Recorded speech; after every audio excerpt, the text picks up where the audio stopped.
In today's video, we're back out on the property, and this time it's going to be a little bit of an updated property tour slash looking at what we've done so far and tracking the progress. So there's a few things I want to get into at the beginning of the video for you to pay attention to when you're out on your property, and especially know that it's starting to green up. As you can see, all the green growth behind me. There's a couple things I want you to keep in mind, but definitely get out on your property and track your progress. This is kind of getting into the earlier stuff that we've done. So being able to go out and see where it was, where it is now, and making sure that what you did had the impact that you expected is very beneficial. So let's look at a couple of things and then see how our management has progressed. So when you're walking out on your property, especially in the springtime, all of this green growth behind me is what I want you to pay attention to. So if you look here, we have a lot of different things, but some of the notable things that we have is poison ivy, muscadine, greenbrier, and some Virginia creeper.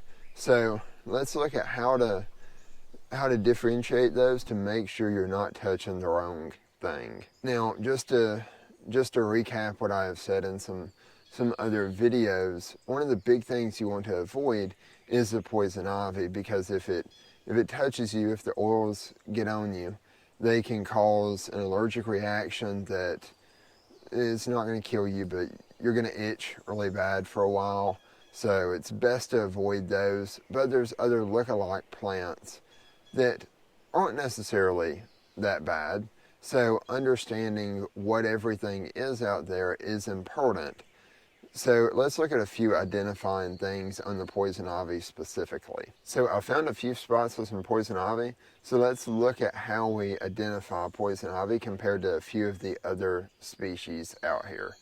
So here is a poison ivy plant. Now if you look at it, take my pencil pointer here. So if you look at it, you will see that it has smooth margins. See right through there. And sometimes it will have a red rachis going down through there.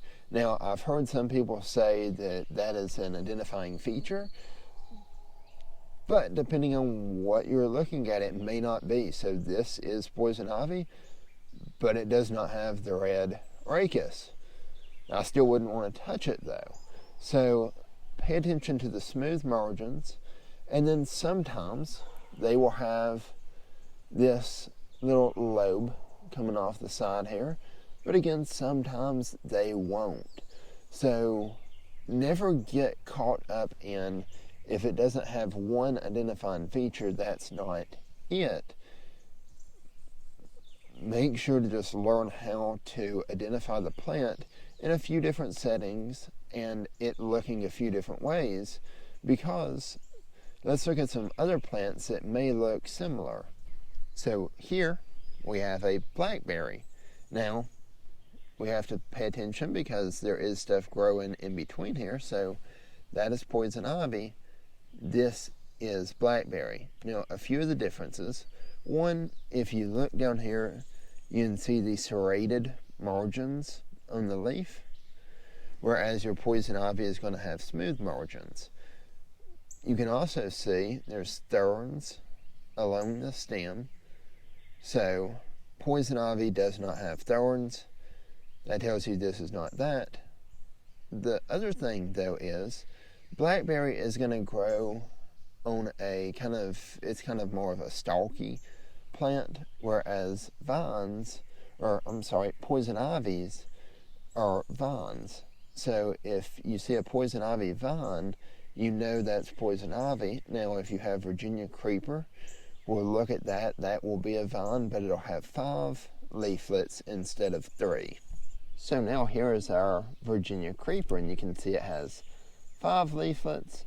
It also comes off of a central point, whereas right over there we have the poison ivy. It has the 3 leaflets, and that center leaflet kind of rises a little bit. You can see the rachis goes, whereas this is just a palmately compound instead of trifoliate. But you can see how close the Virginia creeper and the poison ivy grow together to then this blackberry. So learning how to identify them outside of leaves of 3, let them be, can be very beneficial when you're out on your property. Now, the last thing we can use to identify poison ivy is the vine itself. And if you look here, this is a poison ivy vine. So it's very hairy, and you can also start to see that it does have some leaves for the poison ivy. So this is a poison ivy vine. Like I was commenting, you can see how hairy it is. And then as we move up a little bit, you can start to see the leaves coming out of it. And that is poison ivy. So lastly, here we have muscadine. Now if we look at the muscadine, we can see it's got more of a grape-shaped leaf, or what I would consider a cordate leaf. It's I almost say dentate margins, but very deep serrations, if you're going to call it that, but I would say that's dentate. But let's also look at the vine here. So you see this vine? This is a muscadine vine, and one of the big differences between muscadine and poison ivy is the muscadine vine, you can see, is smooth, whereas the poison ivy vine I showed you was hairy. So between the leaves and the vine, that is how you differentiate muscadine. Now, it can be important to make sure you can identify all of this stuff, strictly because, like I said, the poison ivy can make you break out and itch really, really bad where it touches if you're allergic to it. Some people aren't. Most people, I would assume, are. But having a knowledge of this is poison ivy versus this is not is useful. Now, if we look at the muscadine, that's going to produce muscadines in the late summer, early fall. So that is really good nutrition and food.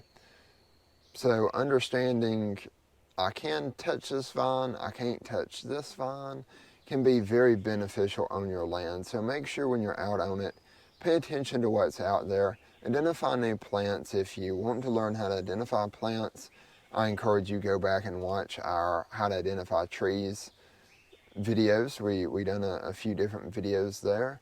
But make sure you know what's out on your property and you know what you can touch, what you can't touch, what you can eat, what you can't eat.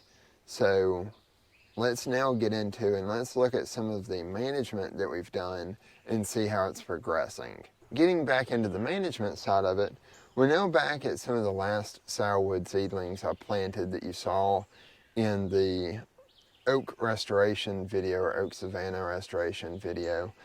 So I encourage you, once you plant those, go back and check on them, walk through and just make sure they're growing. You don't need to clear anything out from them.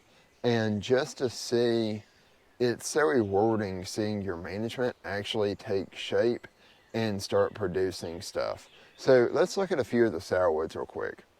So here's one of our sourwoods. You can see it has leafed out really well, but let's go down here and look. You can see right there is where we cut it. So we know this one is the cut one. And if we look right over here, we can see the one that was not cut. Looking at it, you don't see any of the cuttings, but you can see it is doing really well. So one of the things we will do is come in and clear out the muscadine that is growing up around it. But so far, both of these seedlings are doing really well. I'm really happy with the progress. So let's go over and look at a few of the others. Here's another one of the sourwoods. And you can see just how great it is growing. You can see the new growth there, the new leaves.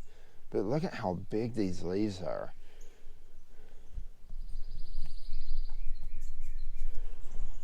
Just for comparison, this is my hand. So you can see it's not quite as big as my hand, but that's a nice leaf. So these are doing really well for being planted this year. I'm really happy with them. As you saw, the sourwoods are turning out really well. I'm really happy with them. Let's go over and look at a few of the other trees and a few other things on the property real quick. So we're walking down to some of the next trees, and there's some really cool things I want to show real quick before we get there. So this is a buckeye, but look at how big these buckeye leaves are.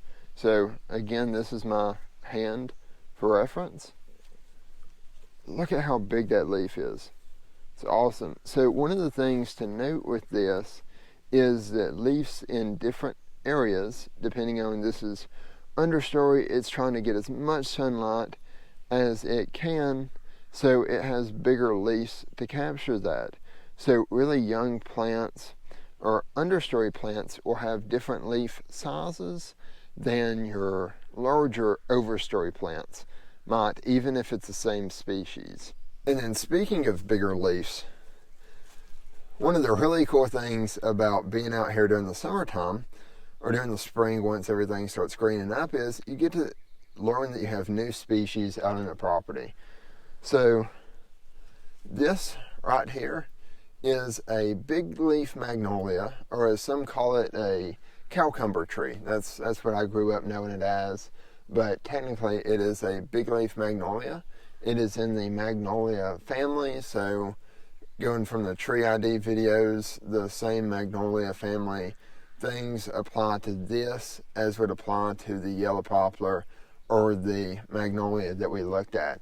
But I want you to look at the size of this leaf. So that leaf is one of the largest leaves on a North American tree. And also the flower, when it blooms, is one of the biggest blooms of a tree. So it's really cool to have this out on the property, and I did not recognize this tree until it started leafing up in the spring. So that's one thing, once you get out in the spring, it's really cool to start learning different trees that are out there. And one of the easiest ways to do that is to look at the leaves, and you can't beat it. I love this. So here is another tree we planted. It is the eastern redbud. And as you can see,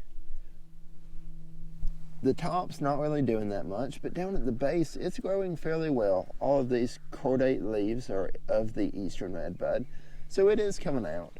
And to be expected, sometimes the first year's growth isn't always as good as the second or third year. It may take a little bit of time just to get used to the site.